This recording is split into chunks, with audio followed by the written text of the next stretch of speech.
네, 방금 소개받은 조선의대 예방학교실의 최성우라고 합니다. 이렇게 통일보건의학회 추계학술대회에 발표할 수 있도록 허락해 주신 관계자 선생님들께 감사의 말씀드리겠습니다. 목이 메이네요.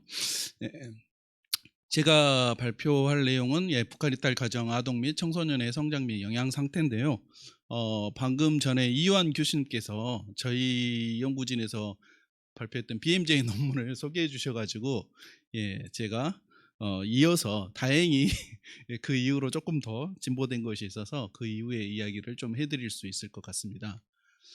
네, 먼저 기본적인 연구 배경은 북한 이탈 주민들의 수가 이제 3만 명이 넘어섰고 그 중에 19세 이하 통일부는 이제 이 정보밖에 공개를 하지 않기 때문에요. 19세 이하가 15% 정도인 걸로 나오고, 그다음에 이제 이탈 주민의 숫자가 많아지다 보니까 연구들이 많아졌는데 사실은 이제 주로 정착 연구나 이런 건강 연구는 좀 부족하더라.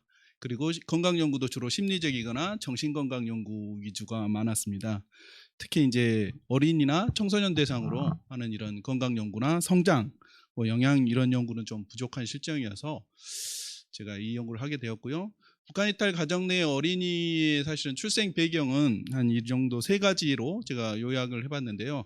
먼저 북한에서 출생해서 탈북하여서 남한에 입국한 그런 친구들이 있고, 두 번째로는 이제 엄마나 아빠가 삼국에서 주로 중국이죠.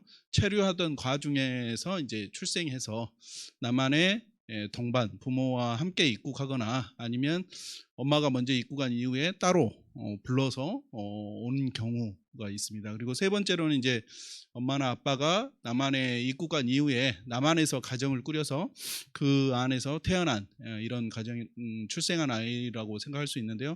이 세 가지 경우 모두가 다 사실은 임신이나 출산 시 산모나 태아의 영양 상태가 그렇게 양호하지 못할 것으로 좀 사료가 됩니다. 1번이나 2번은 뭐 충분히 이해하실 수 있겠지만 남한에서 태어나서도 좀 그럴 거냐라고 그렇게 이해하시는 분들도 있는데, 사실은 남한에서 우리가 북한 이탈 주민들의 사회 경제적인 특성을 보면 사실은 남한에서 굉장히 로우 레벨을 타지하고 있기 때문에 그닥 좋지 못할 것으로 예측을 하고는 있습니다. 그래서 이 탈북 아동들의 선행 연구는 이제 아주 좀 오래됐습니다. 한 99년도 탈북민들이 갑자기 급증 아사 사건들이 일어나면서 한국에 그런 영향들이 이야기되면서 그때부터 이제 이런 연구들이 시작되었습니다. 아마 제가 파악한 바로는 이 1999년도 연변 지역에 있는 탈북 아동들을 조사해서 처음으로 아마 저희 학회에 보고된 것 같은데요. 이때 이 아이들의 키와 몸무게를 남한의 레퍼런스하고 비교해봤을 때 한 70%에서 90% 정도 되더라라고 처음 보고가 있었고요.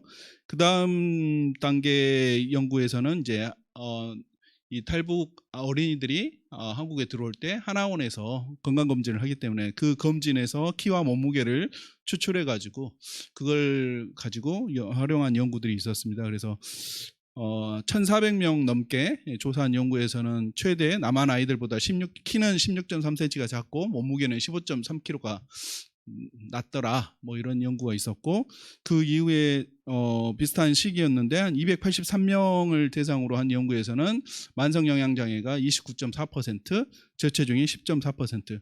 즉 그러니까 하나원 연구는 이제 남한에 막 들어왔을 때, 남한에서 살고 있을 때가 아니라 남한에 막 들어왔을 때 대상으로 한 거고요. 그 다음 연구로는 이제 남한에 정착한 이후에 꽤 한 몇 년 지났는데도 어느 정도 됐는가 봐봤을 때 한 300명 정도 조사한 연구에서는 만성 영양장애가 7%대였고 저체중 5%, 급성 영양장애 5% 뭐 이 정도로 조금 막 들어왔을 때보다는 조금 호전된 것들을 보여주었습니다. 하지만 이런 연구를 이제 반복 조사해서 얼마나 그가 좋아졌는지를 한 연구가 없었습니다. 그래서 본 연구는 그 2017년부터 2021년까지 저희가 이제 하나센터나 대안학교 뭐 이런 걸 통해서 총 666명의 아이들을 만나서 설문과 키와 몸무게를 측정을 했고요. 이 중에 이게 이제 기초 조사를 완료한 친구들이었고, 이 중에 이제 반복 조사를 완료한 친구들이 한 310명 정도 됩니다. 그래서 여기에 대해서 먼저 기초 조사 연구를 먼저 보도록 하겠습니다. 예.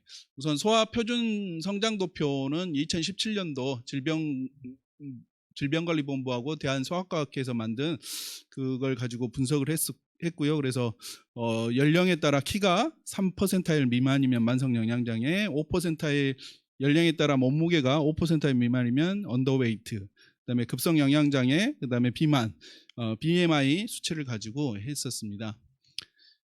먼저 666명의 이 아이들을 간단하게 일반적인 특성은 남자아이가 조금 많았습니다. 52% 정도 됐고, 연령은 한 10.8세, 평균 11세 정도 아이들이었습니다.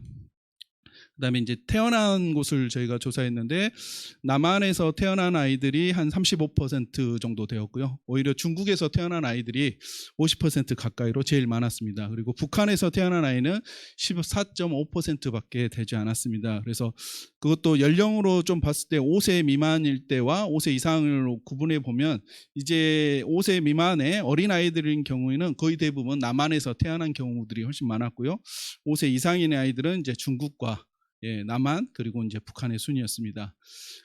남한에 이제 정착한 기간을 저희가 봤을 때 평균 한 4년 정도 되었고, 그다음에 엄마의 국적은 어느 나라냐고 봤을 때 북한이 제일 압도적으로 많았습니다. 엄마들은 대부분 북한 엄마들이 많았고, 아빠의 국적은 중국 아빠가 53.6%로 가장 많았고, 그 다음이 북한 아빠, 그리고 마지막으로 남한, 그리고 기타, 이 정도의 순이었습니다.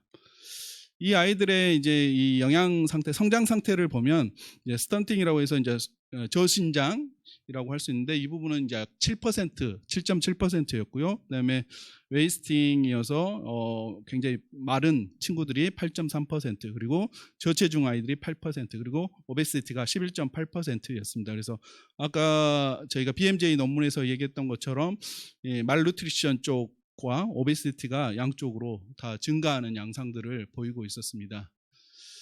그리고 이제 이것들을 이 대상자들을 조금 국적이나 이런 걸로 좀 차이가 나는지를 좀 살펴보았습니다. 그래서 어느 나라에서 태어난 아이들이 가장 좀 차이가 있는가 봤는데, 통계적으로 유의하지는 않았습니다. 다만 이제 저신장 쪽에서는 북한에서 태어난 아이들이 가장 높았고, 그다음에 비만이나 이런 것들은 이제 남한이나 중국에서 태어난 아이들이 조금 높았지만 통계적인 유의성은 없었습니다. 그다음에 이제 한국에서 오래 살면 얼마나 좋아질 것 같다라고 많이 생각을 해서 이 정착 기간에 따라서 5년을 기준으로 해서 비교를 해봤지만, 사실은 이거에 따라 또 어떤 통계적인 유의성을 보이지는 않았습니다. 그리고 이제 아빠의 국적에 따라서 통계적인 유의성을 보인 것도 찾아보았지만 특별한 차이는 없었고, 다만 오베시티가 조금 근접하긴 했는데 중국 아빠가 가장 좀 높은 상황이었습니다. 이건 이제 아까 그 666명 중에 300명, 최소한 2번 이상 측정한 아이들을 대상으로 한 통계고요. 그 결과는 이것과 같습니다. 통계적으로 유의한 차이수는 없었습니다. 1차 때와 2차로 한다고 해서 특별히 확 달라지진 않았는데, 보시면 알겠지만 1차 때는 8.7%였던 스턴팅이 8.4%로 조금은 줄어들었지만, 그다음에 저체중도 9.4에서 7.7로 줄어들었지만 통계적인 유의성은 없었고요. 오베시티도 9.6에서 13.9%로 늘어나긴 했지만 통계적인 유의성은 없었습니다. 어쨌든 그런데 이제 이렇게 최소한 두 번, 그러니까 1년 이상 아니면 2년, 3년 이 정도로 저희가 장기 팔로우업을 했는데 변화가 어떻게 되었을까, 이걸 이제 조금 더 세부적으로 보았습니다. 그래서 이 아이들이 처음 조사 때 스턴팅이었던 아이들이 27명이었는데, 그 중에 두 번째 조사에서도 스턴팅이었던 애들은 13명, 약 48%였고, 또 그 중에 이제 좋아진 아이들은 약 52% 정도였습니다. 근데 스턴팅이 아니었던 아이들 중에 13명이 다시 스턴팅으로 바뀌어서 결국에는 그 수가 비슷비슷해져 버렸습니다. 언더웨이트도 비슷한 상황이었습니다. 언더웨이트도 아니었던 아이들이 6명이 새롭게 언더웨이트로 갔고 기존의 언더웨이트 애들 중에서 좋아진 아이들은 37.9%, 계속 언더웨이트의 아이들은 62% 정도였습니다. 웨이스팅인 경우에서도 비슷한 양상을 보이고 있습니다. 그래서 14명이 좋아졌는데 새로 넌 웨이스팅에서 13명이 다시 넌 웨이스팅으로 바뀌어버리는 상황이었고, 오베시티 같은 경우는 조금 오베시티가 였던 아이들 중에 11명이 이제 오베시티가 아닌 상태로 바뀌었는데 오베시티가 아닌 아이들 중에서 26명이나 더 많은 아이들이 이제 오베시티 상태로 돌아와서 결론적으로는 더 오베시티가 높아졌습니다. 간단하게 고찰을 해보면 이 남한 정착 후에 적어도 4년 이상 지났거나 남한에서 태어난 아이들 대상으로 했는데 그럼에도 성장이나 영양 상태가 좋아지지는 않고 있다. 그래서 스턴팅, 웨이스팅, 언더웨이트는 한 7%, 8%를 유지하고 있고 오베시티는 11%.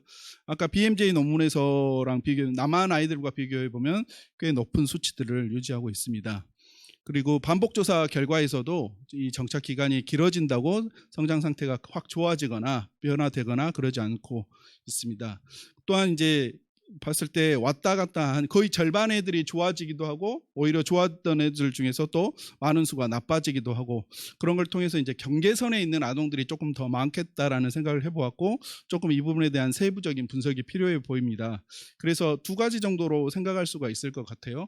잠시 좋아지더라도 항상 다시 나빠질 가능성이 있는 아이들이 있다. 그래서 좀 로버스트하기보다는 프레자일해져서 언제든지 우리가 신경 쓰지 않으면 다시 나빠질 수가 있고, 또 이걸 또 좋게 본다면 나빠졌던 애들 중에서도 우리가 조금만 관심을 기울이고 영양 교육을 한다거나 이러면 다시 좀 더 좋아질 수 있는 아이들도 그만큼 많이 있지 않을까, 이런 생각을 해보았습니다. 그래서 앞으로의 연구는 조금 더 이걸 좀 더 장기적인 연구가 더 필요할 것 같고요. 그래서 코트 연구가 필요하고, 그다음에 이제 영양 장애나 고도 비만, 특별히 심각한 아이들은 좀 팔로업 스터디를 해볼 필요가 있겠고요. 그다음에 진짜 이제 1990년대에 북한에 그레이트 페이민이 있었던 대기근이 있었던 때 태어났던 사람들의 좀 건강 모니터링을 하려면 그 사람들은 벌써 이제 성인기에 들어섰거든요. 그래서 그 사람들을 좀 더 팔로우할 수 있는 것들이 필요하겠다라는 생각을 했습니다. 그다음에 아까 말씀드렸던 것처럼 부모 교육이나 영양 프로그램 이런 걸 통해서 영양학적인 개입을 통해서 또한 얼마나 좋아질지 이런 것들도 같이 연구해 보면 좋겠다는 생각을 했습니다. 네, 감사합니다.